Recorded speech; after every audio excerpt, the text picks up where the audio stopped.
Welcome back नाज़रीन। ख़बर शामिल कंदासीं। 10,000 खां वधीक सिंधी सराइकी ऐं उर्दू गीतनि में मौसीक़ी ॾींदड़ मौसीक़ार शाहिद दिल ऐं शुगर जहिड़े मौज़ी मर्ज़ में मुब्तला थी वियो। हुन बस वारनि ऐं सिंध सरकार खां सहायता जी अपील कई आहे। वधीक तफ़सील ॾिसूं था जावेद जतोई जी हिन रिपोर्ट में।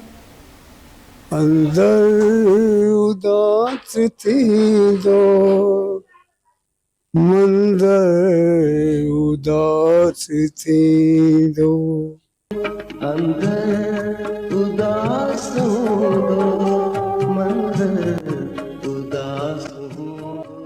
1000 खां वधीक ऑडियो कैस्टनि 10,000 खां वधीक गीतनि में मौसीक़ी ॾींदड़ सिंध जो भलोड़ मौसीक़ार ऐं कंपोज़र शाहिद बज़मी 2016 में दिल ऐं शुगर जे मर्ज़ में वठिजी वञण खां पोइ लाचारीअ सबबि फन जी दुनिया खे अलविदा करण बाद मुफ़लिसी में मुब्तला आहे। मुझो बाबो उस्ताद मोहम्मद यामीन जेको उस्ताद सिंगार सलीम जो भी वॾो भाउ ऐं उस्ताद हुयो। मुझे बाबे मूंखे नंढपिण में मौसीक़ी सां गॾापो रहियो आहे।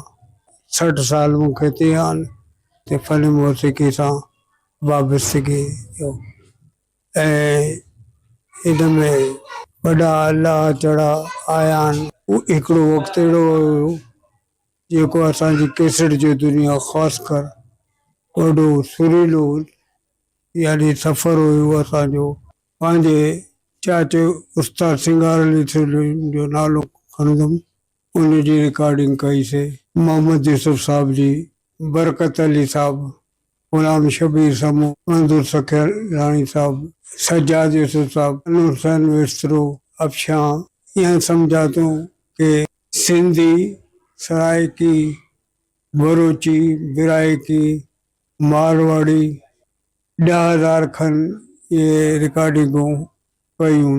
सखर जाओ नाले वारो मौसीक़ार शाहिद बज़मी जंहिं सिंध जे सवें मारूफ़ गुलूकारनि जी ऑडियो कैस्टनि में म्यूज़िक ॾिनी आहे, जिन में सर फ़हरिस्त मोहम्मद यूसुफ, सादिक फ़कीर, मंजूर सखीराणी, सरमद सिंधी, शमन अली मीराली, हुमेरा चन्ना ऐं ॿिया केतिरा ई सवें फ़नकार शामिल आहिनि।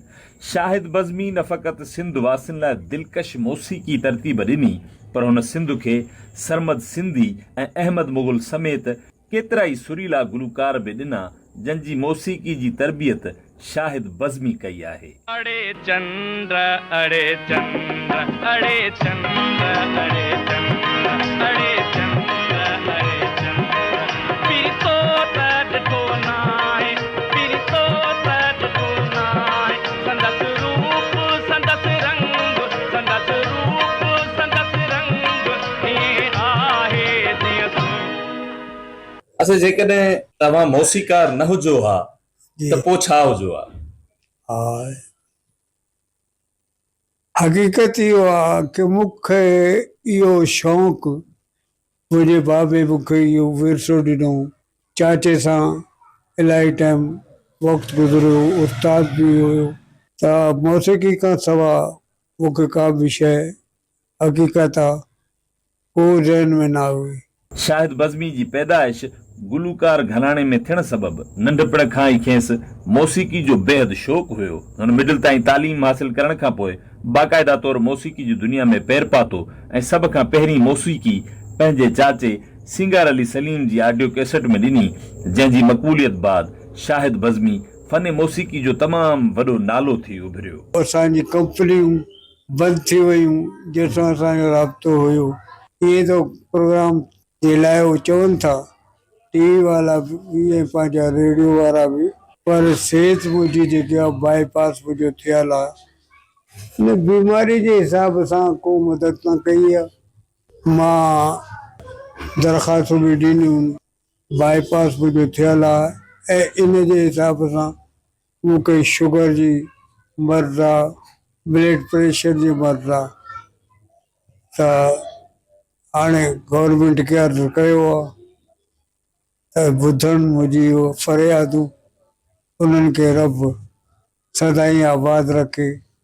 मां दुआ गो आहियां उन्हनि जो वरी बि उहो असां वटि ॾिसनि या न ॾिसनि, फनकार त दुआ गो आहे, असां दुआ गो आहियूं।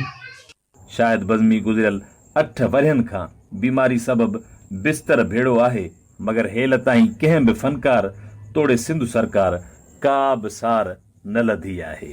10,000 खां वधीक सिंधी गीतनि जी मौसीक़ी तरतीब ॾींदड़ सिंध जो भलोड़ मौसीकार शाहिद बज़मी बेरोज़गारी ऐं बीमारी में मुब्तला थी मसीहा जो मुंतज़िर आहे। कैमरामैन इशफाक खोसो सां गॾु जावेद जतोई, धरती टीवी, सखर।